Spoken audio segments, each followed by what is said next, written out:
and I should be live with teaching number 4. Hello, and good morning, good afternoon, or good evening, wherever you are in this world. Today's lesson is about the Anunnaki. Now, a lot of people have loved this subject. They have this inner pull or magnet towards learning about the Anunnaki and the Sumerians. Now, the Anunnaki, as people should know, are the ones that began the civilization on Earth by tracing man with part of their own DNA.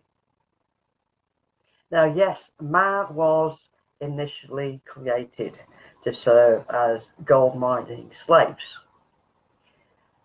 But, over the time period, the Anunnaki then upgraded man to become sentient and gave him this world to have dominion over. Now, the reptilians, they came to Earth and they actually secretly enslaved man ever since. So, with the Anunnaki return, it is so that man is actually freed from this bondage. Now, some of you already know within this congregation that the Lord himself is Enlil. Some of you also know that his brother, Enki, is Cardinal Richard Ruff, our prime cleric. Also, we had the revealing of Ninlil, which is Cardinal, which is Vicar General Cardinal Kelly Patrick. Okay, so the Pantheon are back. They're not going to sort of suddenly descend and there you go. Right? They're already back. They're reincarnated. And the thing is with the Anunnaki, they never really left this earth. When you create a sentient being, you become responsible for that being. And with the Anunnaki having extremely high morals, they chose to come back each lifetime and be among us. When you are responsible for something, in order to learn and understand what you've created, you basically decide to come back and live with them so you understand them. Plus, it comes in handy for when it comes to the actual judgment, because the whole point of the end of days, the harvest, is to cream off the good and keep it, and to get rid of the chaff, the no good people. That's not to say that the no good people won't have a chance. There's always a chance. There's always some sort of mercy. That's why I explained to you in my previous teaching that you have an opportunity, that if you are in the outer darkness and you want to strive for the betterment of everybody else, you have an opportunity then to possibly be accepted into a kingdom within the new kingdom. And the fact that it also goes the opposite way around as well. So, what else can I say about the Anunnaki? Well, for starters, the Anunnaki, just say, for instance, from Yeshua's time, there's the shroud, and people to this day thinking, well, how did that image get on that shroud? And this is due to the teleportation technology that was used during that period. Now, it's not the same thing as beaming out like in Star Trek. Okay. But the Anunnaki are masters of transphasic technology, which is a science fiction of changing the molecular vibration of an object so it can operate within the laws of a different phase. So basically, if you wanted to transport from the planet to an orbiting ship, a translator beam would vibrate to your body at a molecular level, taking you out of phase. That's with your surroundings, okay? This allows you to pass through solid matter. Now, you're going to think that's a bit weird, but it does work. A second magnetic, remember I said about this magnetism, a second magnetic tractor beam then locks onto your magnetic poles of your, your atoms or whatever, yeah? And then they're able to shift you and move you from A to B.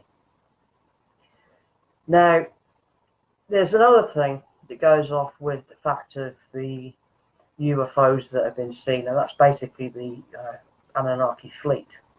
Yeah, the armies of heaven under the Lord's command. But you get people suggesting that this group called the Galactic Federation of Light have something to do with it. They do not. Okay, it's absolute bunkum. What they do is take UFO footage and they try to claim it for themselves. But the UFO wave that you are seeing filling your skies came right after the Lord announced his immediate arrival. So those ships are not Galactic Federation Light. They are Anunnaki ships. And I said, under the Lord's command. Now remember, he said, they're coming with in his address. So, another thing about Enlil and Enki. Enki had actually stayed behind when Enlil left. So, the actual records and versions of events were done by Enki. Right? So you must understand that Enki actually made the workers revolt in the start with. Okay, he wanted to create his own little kingdom, as it were. So he would have slaves under him and rule them. But he was going against one of the Anunnaki principles at the time. Now, Enlil was responsible one. Okay, so he was the one against creating a retarded version of the Anunnaki. I mean, you must understand that. Really, we weren't meant to be created. And to take a species, the highest order of ape, and then you're banging Anunnaki DNA within that, and creating this new sentient being that you would have to care for and have great responsibility over, making sure that that species evolves and gains and becomes, because you've got an essence of yourself within them. It's the same kind of responsibility if you're a parent, okay, and you have that child within you, create this child within you, your offspring. Now, you don't just give birth to it and leave it. No, obviously not. You're going to care for it, you're going to nurture it, you're going to see it grow and develop and mature, both spiritually and with this maturity, to eventually come up to perigee with the Pantheon, so that you can go the next step in the next, which will be 1,000 years of teaching, and you can be taught by the Anunnaki, by the Lord himself, in order to progress even further and take your place within the universe. And that is something special. It's not to be scoffed at. It's something very, very special. It is definitely a gift. So, if I can just explain a little bit about those craft that you see, the Anunnaki craft. Now, there's actually a designation, like an occupation, and it is within the Anunnaki Empire, and that is angel. So, people who volunteer for the angelic duty, they actually come from many, many races within the empire. And they choose to be of service as an angelic, flying around in the Lord's fleet, the heavenly armies. So they're not some demonic alien that's bad, demon. Yeah. This is so stupid when people turn around and say, oh, they're demons. They're not. Okay, they have a specific role under God's command, under the Lord's command. They're not here to cause a war. They're not here to, I'm not going to say it because some people are going to say about the probing, but yes, some people are taken. And they're taken for a really good reason, is because they are being placed in a list. And they get put in this tracking device, right? Because you will find that 9 times out of 10, when it comes to the actual harvest and these chosen ones, that they will have or have already had the tracking device placed within them. So it's easier to pick them out from the ones that the tares. Okay, so it's all part and parcel and foresight of the harvest. And these angelics have got a job to do, and they will do it. That's why you hear the terminology of the four corners, and the angels collecting from the 4 corners those that are chosen. Well, this is their job. This is the angels. And they will collect those that are chosen. Okay, so that is a very, very important job. Now, as regards, like I said, about the reptilians, now they are actually the armies of Satan. Now, it doesn't mean that reptilians are completely bad. It is not, because it's like Satan is your adversary, right? Mankind's adversary. He is not God's adversary. Satan has a job to do, and he is here basically to test you like mad, to make you trip and to make you fall. And he will do anything in his arsenal to make sure that you do fall.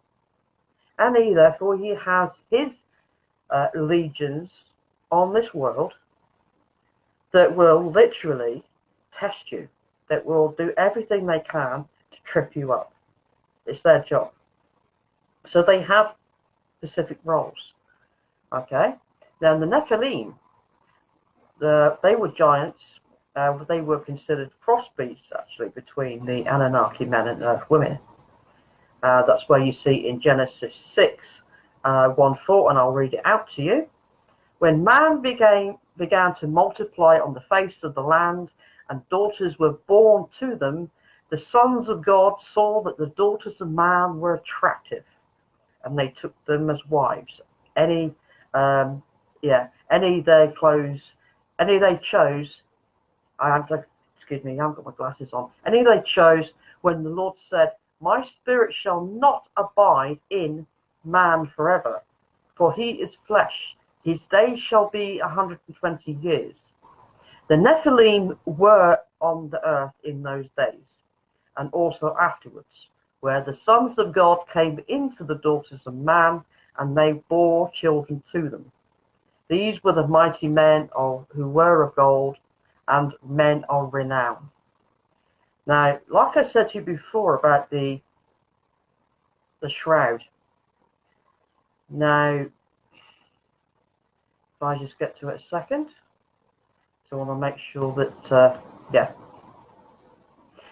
So, the imprint of the shroud was caused by the old style transporters that were used by the Anunnaki back then. I mean, even the Anunnaki advance each time. But the transporters back then would give off like a heat. So, because normally it was actually like a transporting cargo, the whole thing. So it created this kind of like heat. And with this heat, created in a sense through the basic physics and molecular acceleration process. And so hence it actually scorched the shroud. Now, when that process happens, the best way I can describe it is actually kind of like a small event horizon being formed between one element and the other as somebody is being transported, creating this heat and being moved into the, lifted up basically. Okay.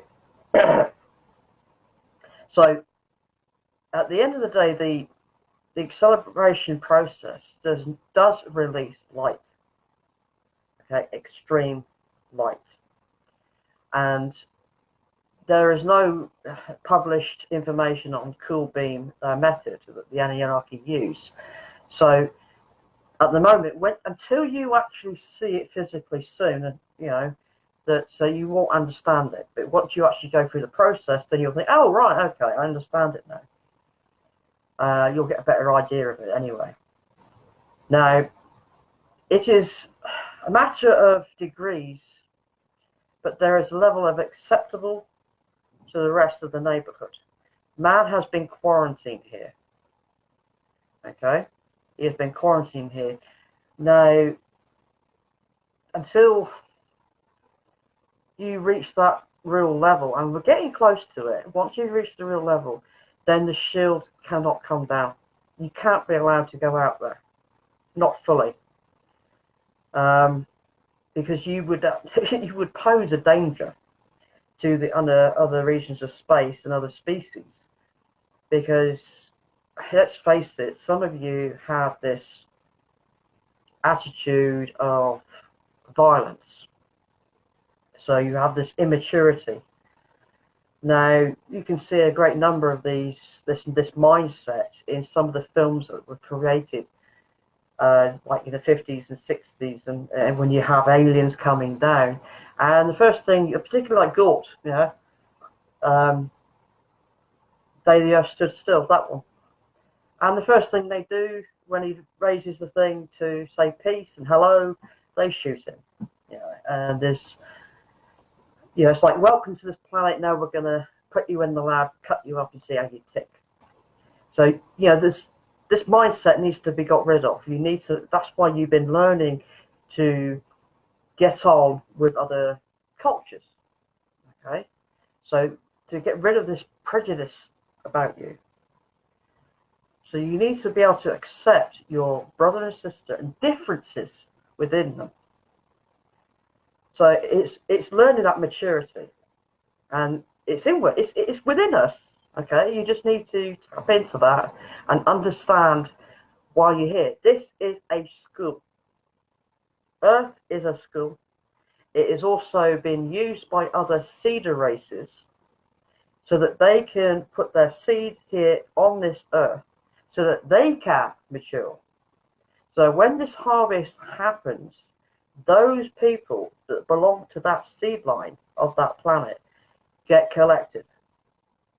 Now, they may lose their bodies in the process, but this is just a shell that you use while you're here, right? To learn.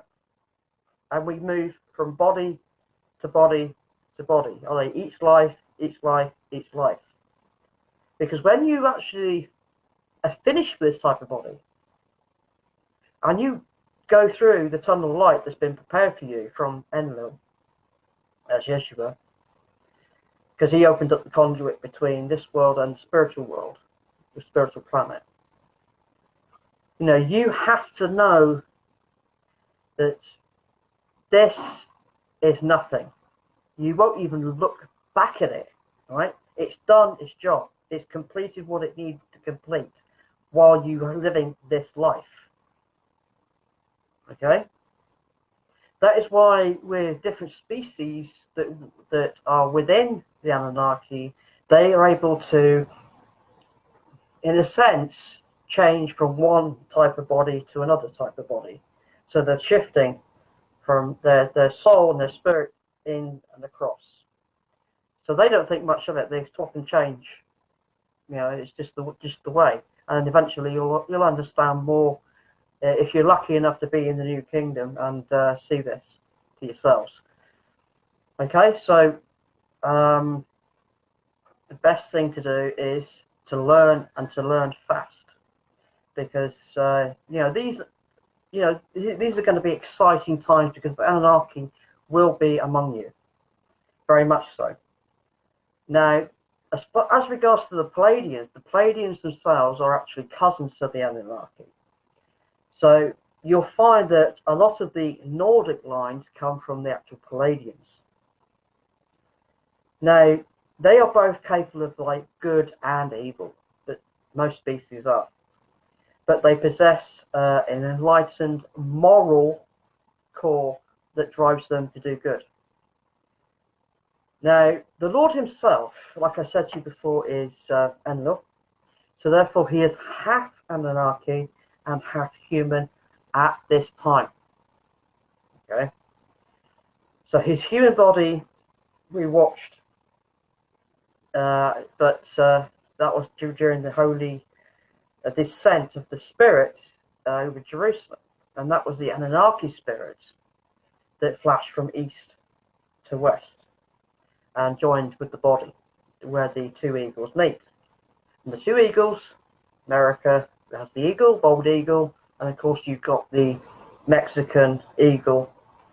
So it's literally in a certain border area is where they meet. That's where the two joined. Now, you will find that the Anunnaki craft are going to be more and more present, and eventually they will reveal across the world. Okay, that's why you're seeing UFO sightings shoot up tenfold since 2011 when the Lord arrived. All right, so you are going to see even more. You've seen the big punch holes in the sky that have been documented in different areas of the world.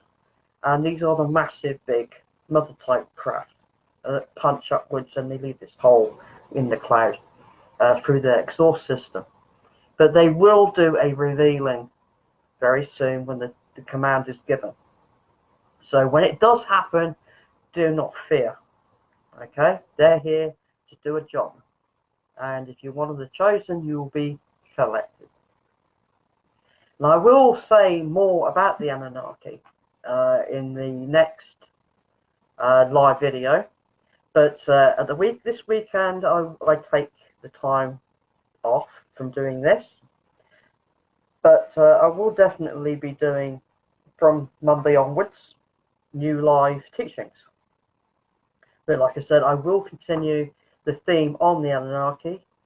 I will explain about the pyramids around the world, etc., which is part of it, and about the fruit of life. So I hope you can join me on Monday. And if you have any questions related to the Anunnaki, just put it in the comment, and I will try to include that on Monday's live teaching. And I will say one thing, and I always say it: love God, love each other, amen, and may God bless you. Bye for now.